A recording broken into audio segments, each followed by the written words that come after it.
राष्ट्रपति के सम्मानित सलाहकार श्री चंदेश्वर सदा जी, मंच पे उपस्थित हम पार्टी के नेत्री और अनुसूचित जाति महिला प्रकोष्ठ के राष्ट्रीय अध्यक्षा और बाराचट्टी विधानसभा क्षेत्र के सम्मानित विधायक श्रीमती ज्योति देवी जी, यहाँ पे उपस्थित जो नेपाल से चल के आए हैं शिक्षाविद भाई पाचू सदा जी, माननीय मंत्री पूर्व मंत्री रामप्रीत पासवान जी जो आपके विधायक थे अभी चले गए हैं, वो भी मंच पर उपस्थित थे।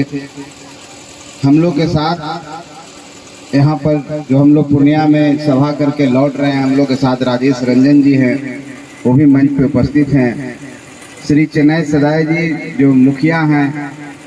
और हम के नेता हैं, वो भी मंच पर उपस्थित हैं। श्री नारायण मांझी जी जो जिला अध्यक्ष हैं, हम के मंच पे उपस्थित हैं। भाई शंकर मांझी जी जो पेशे से अधिवक्ता हैं, वकील हैं और हम पार्टी के प्रवक्ता हैं, राष्ट्रीय प्रवक्ता हैं और राष्ट्रीय सचिव भी हैं, इस मंच पर की शोभा बढ़ा रहे हैं। हम लोग के साथ गीता बहन भी आई हुई हैं जो यहीं की रहने वाली, इनका मायका यहीं है और झुग्गी झोपड़ी प्रकोष्ठ की राष्ट्रीय अध्यक्षा है हम लोग की पार्टी के। यहाँ पे अनिल रजक जी हैं जो पटना नगर के उपाध्यक्ष हैं। भाई लक्ष्मण यादव जी हैं, मंच की शोभा बढ़ा रहे हैं। भाई मिथिलेश यादव जी, अनिल यादव जी जिनको अभी मधुबनी जिले का प्रभार मिला है, हम के प्रभारी के तौर पर यहाँ पर उपस्थित हैं। श्री राम स्नेही मांझी जी हैं जो गया जिला के संगठन सचिव हैं, मंच पर उपस्थित हैं। श्री संतोष सागर जी, उनको सब लोग जानते हैं क्योंकि उनका गायकी का धूम इस समाज में चारों तरफ है और अपनी गायकी के माध्यम से लोगों को जोड़ रहे हैं, जिस तरह से हमारे नंद बिहारी भाई करते हैं। और यहाँ पर उपस्थित हैं भाई आयुष जी, श्री राम स्वरूप मांझी जी जो नेपाल से आए हैं, मंच पर उपस्थित हैं। सियाराम सदा जी, ये भी पेशे से वकील हैं और श्री प्रमोद मांझी जी, श्री सुनील मांझी जी, भाई मुकेश मांझी जी जो वैशाली के रहने वाले हैं। गायक के तौर पर मैंने इनका नाम बोला ही है नंद बिहारी जी की, और बहन राधा शर्मा जी जो झंझारपुर के रहने वाली हैं, बुद्ध गणमान्य व्यक्ति और तमाम रोहित भाई, तमाम उपस्थित सारे हम पार्टी के नेता कार्यकर्ता, सामाजिक कार्यकर्ता और मंच के आगे इस दीनाभद्री सम्मेलन में उपस्थित सभी ऋषिकुल के संतान खानदान, सभी माता बहन भाई बंधु, सभी बड़े छोटों को मैं अपनी पार्टी की तरफ से और अपनी तरफ से आप सबको प्रणाम करता हूं, आप सबका आभार व्यक्त करता हूं। आप सबको जय भीम जी की जय, पूजा कर रहे हैं, उनके याद कर रहे हैं। आप सबको पता ही है कि ये समाज ऋषि मुनियों की समाज है और दीनाभद्री एक साहस के प्रतीक थे, हमारे समाज के लिए शौर्य के प्रतीक हैं। जो समाज में जो बुराइयां थी उसको दूर करने के लिए,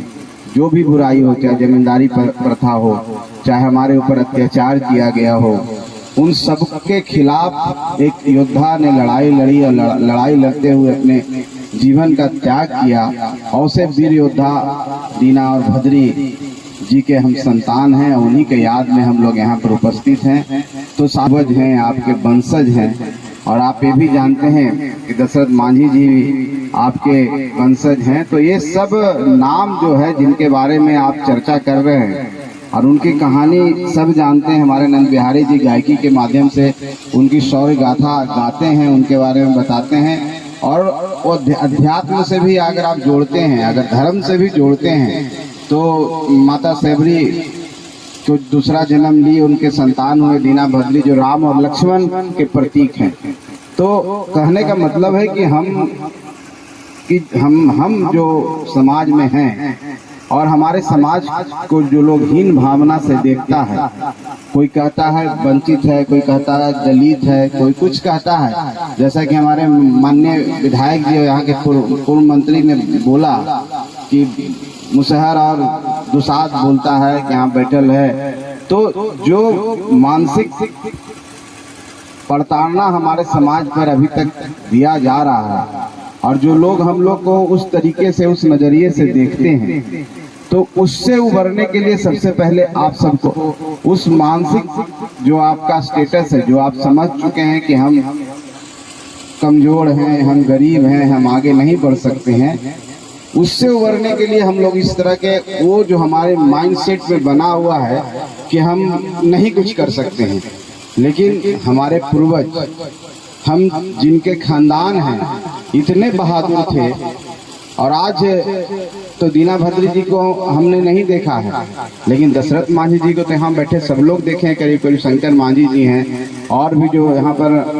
माननीय विधायिका जी हैं और बहुत जो पुराने लोग होंगे सबने शंकर इनको देखा है, दशरथ मांझी जी को। और दशरथ मांझी जी तो जीवंत है, उनके बारे में तो कोई कह भी नहीं सकता आगे कहानी कह रहे हैं आप। वो व्यक्ति, एक गरीब व्यक्ति और आपके समाज से निकला हुआ व्यक्ति 22 साल में छेनी हथौड़ी से रास्ता बना देते हैं पहाड़ को काट के, तो एक जीवटता का प्रतीक है, इस संघर्ष का प्रतीक है और लगन का प्रतीक है और काम के प्रति समर्पण का भी प्रतीक है। तो हम लोग तो, हमारे तो पूर्वज ऐसे ऐसे हुए हैं, तो हम क्यों पिछड़े हुए हैं? सवाल यही है साथियों, हम क्यों असहाय बने हुए हैं? हम क्यों नहीं आगे बढ़ रहे हैं? आज भी आपके विधायक जी बोले हैं कि मधुबनी में 46% साक्षरता दर है और उसमें आप सबका साक्षरता दर और भी बहुत कम होगा।